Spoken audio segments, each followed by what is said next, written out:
Army Colonel Charles Patrick Murray Jr. dedicated 3 decades of his life to serving his country, but his most remarkable contribution came during the critical moments of World War II in Europe. In the final days of the war, Murray displayed extraordinary courage and leadership, taking out dozens of enemy soldiers while securing a strategic position for his platoon in a French valley. For his fearless actions, he was awarded the Medal of Honor, the nation's highest recognition for valor. Born on September 26, 1921, in Baltimore, Maryland, to Charles and Florence Murray, Charles Patrick, affectionately called Chuck, was the eldest of 3 brothers. The family later moved to Wilmington, North Carolina, where Murray grew up as an Eagle Scout, a title he earned in 1934, exemplifying his early dedication and leadership. After graduating from Wilmington's New Hanover High School in 1938, Murray began studying at the University of North Carolina. However, in September 1942, his academic pursuits were interrupted when he was drafted into the Army. After months of training, he attended officer candidate school and was commissioned as a second lieutenant in 1943. By August 1944, Murray was deployed to England, joining the 3rd Infantry Division's 1st Battalion, 30th Infantry Regiment. Shortly after the D-Day invasion, his division landed in France, pushing eastward with determination. By December, the company was tasked with securing a hill near Kaisersberg, France. The mission was grueling, and the loss of several officers elevated Murray to company commander.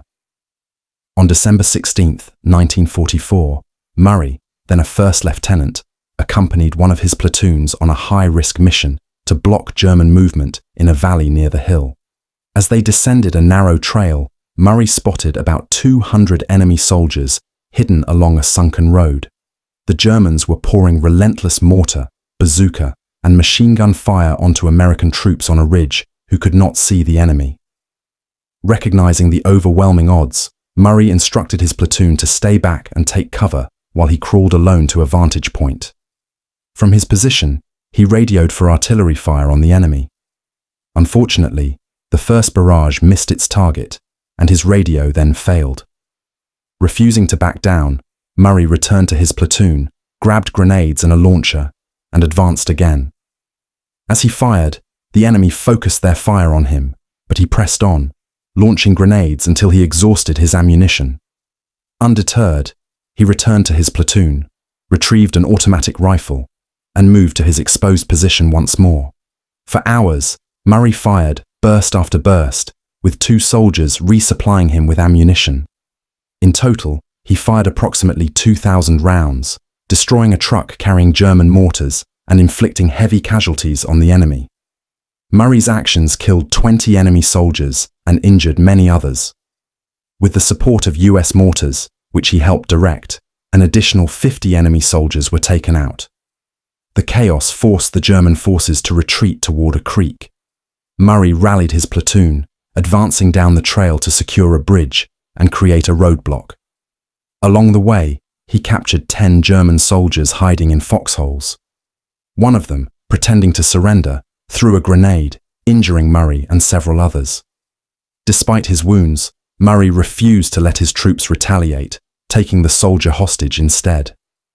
Bleeding but determined, Murray pressed forward, guiding his platoon to establish a roadblock that prevented enemy reinforcements. Only after ensuring the mission's success did he relinquish command of the company to his executive officer and climb back up the steep hill to an aid station. His actions effectively stopped the enemy's advance and secured the valley for his unit, overcoming insurmountable odds with extraordinary bravery.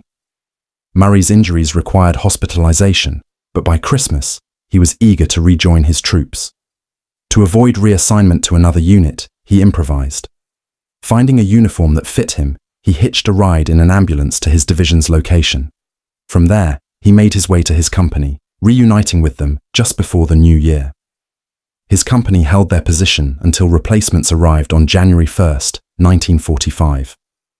For the remainder of the war, Murray continued to lead Company C, participating in pivotal moments such as the liberation of Munich on April 30th, 1945, and the push into Salzburg, Austria, just days before the war in Europe ended.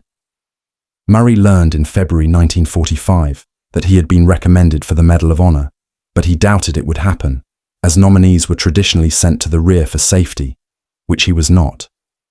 It wasn't until June, when his wife Anne sent him a newspaper clipping, that he realized he would indeed receive the award.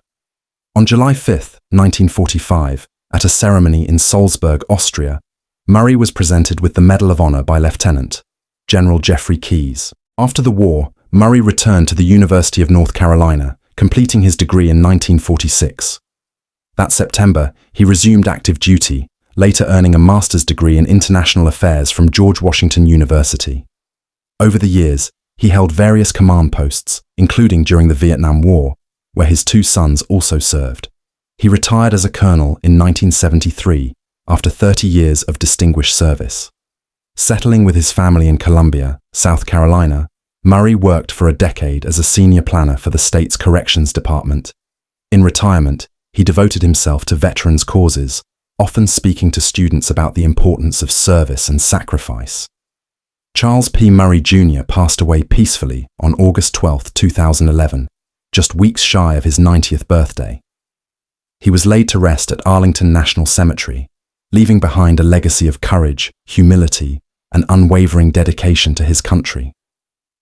In his honor, a middle school in Wilmington, North Carolina, and an elementary school at Fort Stewart, Georgia, were named after him, ensuring his story inspires future generations.